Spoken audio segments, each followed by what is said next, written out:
Hey there, I am coming at you from my apartment in Melbourne. I'm here for the Melbourne International Film Festival, so forgive the different location and low-key sort of setup. I'm really just doing these on the go. So I'm here, I'm going to be seeing a lot of movies. I'm not going to be reviewing all of them because it's just ridiculous, but I'll try to get in a lot of the noteworthy ones. But today, I am talking about Triangle of Sadness. It was my first day here at the festival, and it is probably one of the films I was the most excited for because obviously it won the Palme d'Or at Cannes, which is one of the most prestigious awards in the game. So I've been excited for it for that reason. And I'm a fan of the director, Ruben Ostlund. His earlier films, Force Majeure and The Square, which also won the Palme, are really, really great, especially The Square. So I had a lot of anticipation for this one.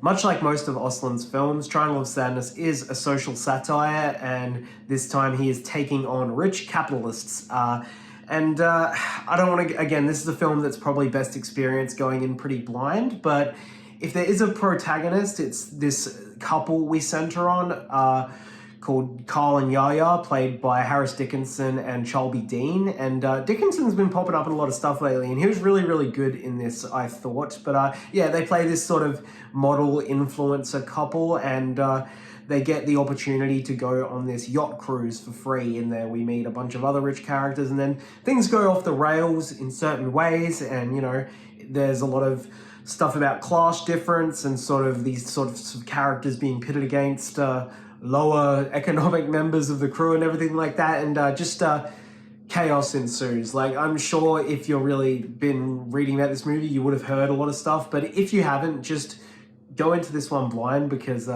shit gets crazy. Did it live up to the hype?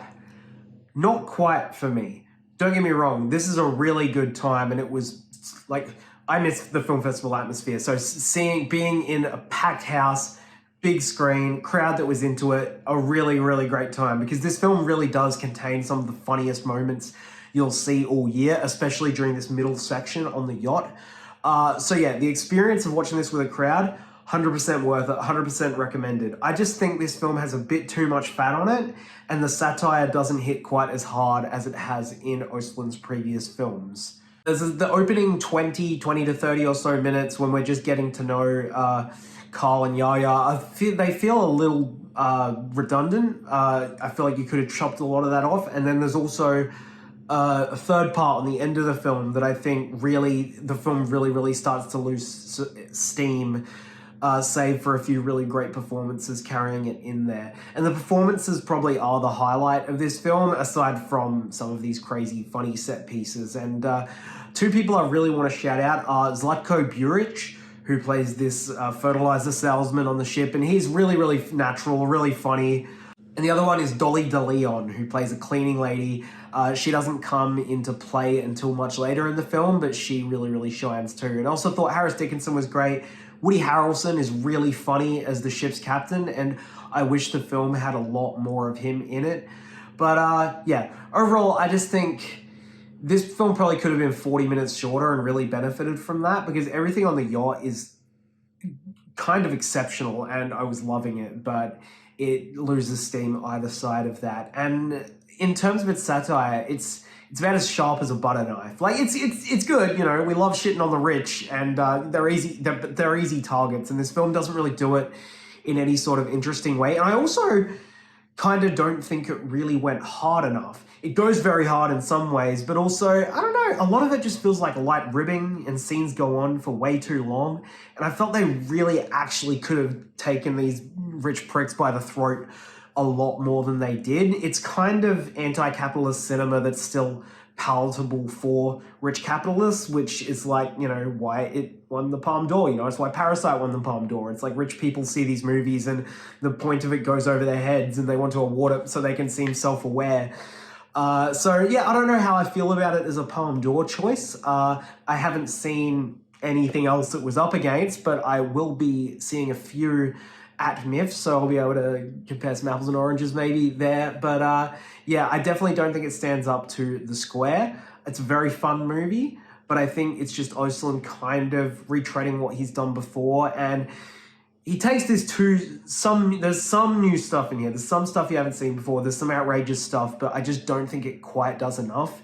And again, it's just far too long. But still a very good time at the movies, some very sharp writing, some very fun performances. It's very well shot. This had a really big, grueling shoot schedule. I think they were shooting for like 70 days. A lot of that was spent on a boat. Like, it looks good. It looks the part. A lot of effort's been put into this one, and it's going to be a movie that's going to be talked about all year. Probably an Oscar contender, definitely a screenplay contender.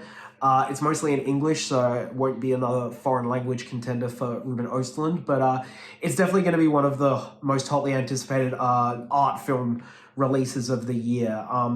But it is pretty accessible, so I think you'd enjoy it. It almost feels like what you get maybe if Adam McKay made an art film, because, just hits some easy targets, which I don't actually have a problem with. My main issue with this film is just it's bloated and it's not as consistently funny as I really was hoping for it to be. So Triangle of Sadness, I'm going to give it a 7 out of 10. Still a very good time. Definitely see it with a crowd if you get the chance, because it contains some of the funniest stuff you'll see on screen all year. So that's it for my review of Triangle of Sadness. Subscribe. I'll be talking about a lot of other stuff I see at the festival. And most importantly, follow me on Instagram, because there I'll be reviewing every film I see. I'll be doing daily wrap-ups and, just keeping tabs on my journey. For anyone who cares, if anyone else is a dork about this independent film bullshit, because I love it and I'm very excited to be here. And I'm very excited to see a lot more films. Thank you very much for watching. Have a good day.